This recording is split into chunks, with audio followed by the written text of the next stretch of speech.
In this video, we're going to prove Thales' theorem using a construction from Geogebra. Thales' theorem states that if A and B and C are points on a circle where the line AB is the diameter of the circle, then the angle ACB is a right angle.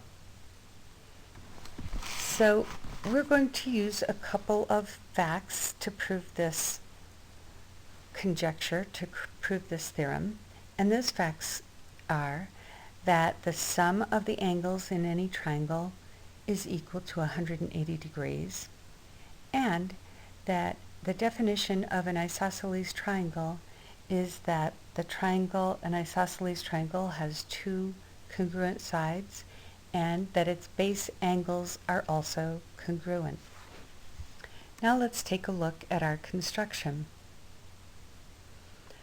The semicircle is here in green dashed lines.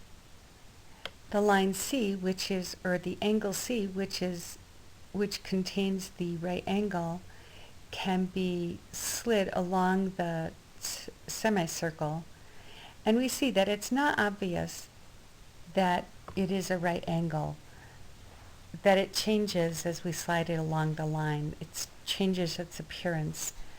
So how do we prove this? I've taken radii from the center of the circle O and extended them to the points, to the vertices of the triangle, and therefore divided that the inscribed triangle ABC into two triangles, the blue triangle on the left, AOC, and the red triangle on the right, OCB. We see that since the two sides of each of these triangles are radii, they are isosceles triangles by definition. Let's take a look at the right triangle in red. This triangle has two congruent sides, OB and OC. Therefore, the base angles, which are highlighted in red, are also congruent. Let's call these angles beta, since they may change in degree as we slide C around the semicircle. On the other hand, on the left-hand side is the blue triangle AOC, and there are two congruent sides, which leads to the fact that there are two congruent angles at the base. And these angles, let's name beta, and they are the ones that are shaded in blue.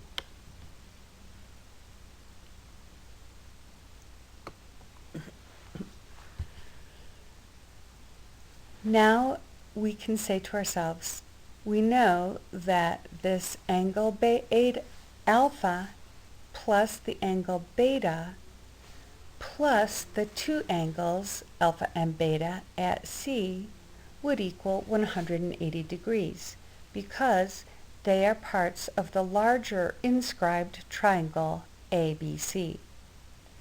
So I can say that alpha plus beta is equal to 180 degrees. And now we see, combining like terms, we see that 2 alpha plus 2 beta equals 180 degrees. Now, utilizing the distributive law, 2 times the sum alpha plus beta is equal to 180 degrees. Dividing both sides by 2, we have alpha plus beta equals 90 degrees. At C, we see that we have alpha plus beta, and we know that alpha plus beta is always 90 degrees. 90 degrees is, of course, a right angle.